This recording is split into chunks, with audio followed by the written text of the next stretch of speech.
Pada saat live streaming TikTok kemarin, banyak yang bertanya di kolom komentar ya, bagaimana caranya mengatasi shadow ban atau kalau istilah sekarang itu NR, not recommended content, dengan cara organik tanpa harus keluar budget biaya untuk ngiklan. Oke, simak terus video ini sampai selesai. Jangan lupa diklik tombol subscribe-nya dan nyalakan tombol loncengnya supaya kamu dapat notifikasi ketika saya posting konten video terbaru.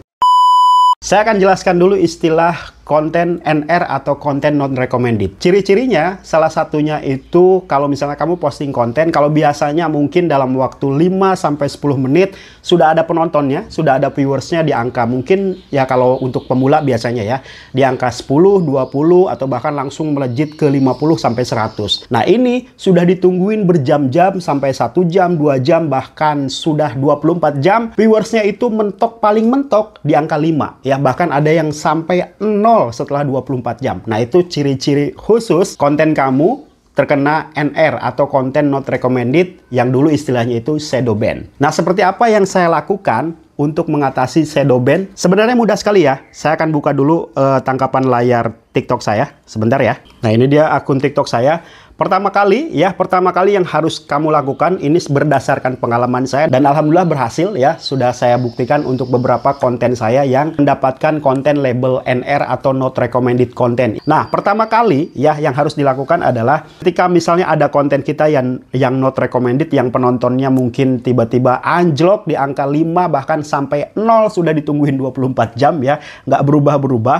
Nah, saya biasanya yang pertama kali adalah hapus dulu kontennya. Konten mana nih yang terkena label NR ya, dihapus dulu kontennya. Setelah dihapus, kita masuk ke TikTok Studio.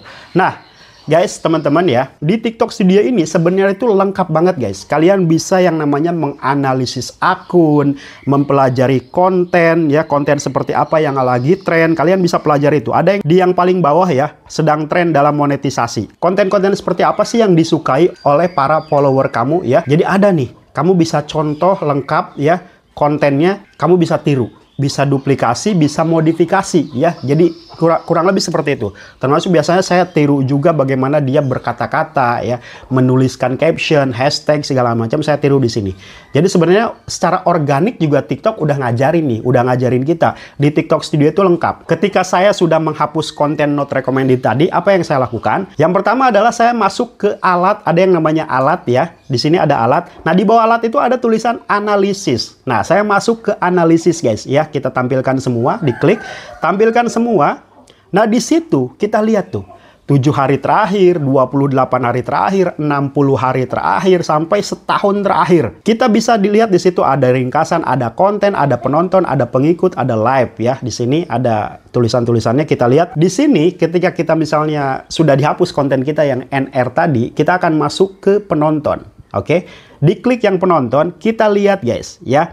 Di sini ada penonton kita itu dominannya laki-laki apa perempuan? Kalau saya dominannya perempuan nih. Beda dikit sih. Perempuannya 59%, laki-lakinya 40%. Lainnya itu tidak diketahui identitasnya ya. Nah, di sini ada yang namanya jam paling aktif guys. Ada waktu paling aktif ya, ada berupa jam, ada berupa hari. Kita lihat setelah konten kita dihapus, oke, setelah konten kita dihapus yang kena NR tadi.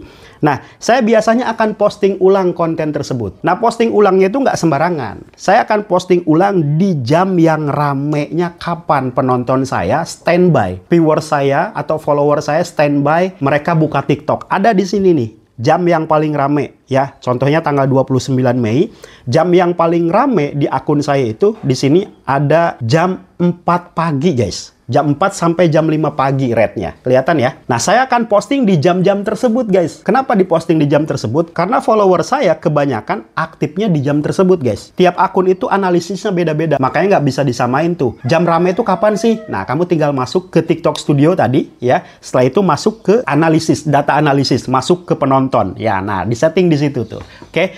Kamu juga bisa belajar konten yang bagus ya, seperti apa konten kamu yang populer yang mana. Nah, selain itu juga selain penonton ya, kamu juga bisa mempelajari sebenarnya konten yang seperti apa sih di akun kamu yang rame nih. Kalau saya nih konten tayangan terbanyak ya, konten populer saya sepanjang 7 hari terakhir itu konten tentang plastik sampah. Nah, kita bisa bikin konten seperti itu lagi guys ya, supaya memancing follower kita atau viewers kita nonton kembali konten yang serupa seperti ini. Jadi sebenarnya wah TikTok tuh udah baik banget ya. Ngasih tahu kita data analisis. Nih kalau mau rame itu seperti ini. Nih kalau mau rame postingnya jam segini. Nah itu ada di akun kita. Oke, kira-kira seperti itu. Mudah-mudahan ada manfaatnya ya. Kalau kamu mau tahu informasi lebih lanjut tentang bagaimana mengoptimasi akun TikTok kamu supaya bisa menghasilkan, supaya bisa cuan, TikTok affiliate terutama ya. Jangan lupa diklik tombol subscribe-nya supaya kamu dapat informasi terupdate ketika saya posting video terbaru. Oke, terima kasih. Sampai jumpa di video saya selanjutnya.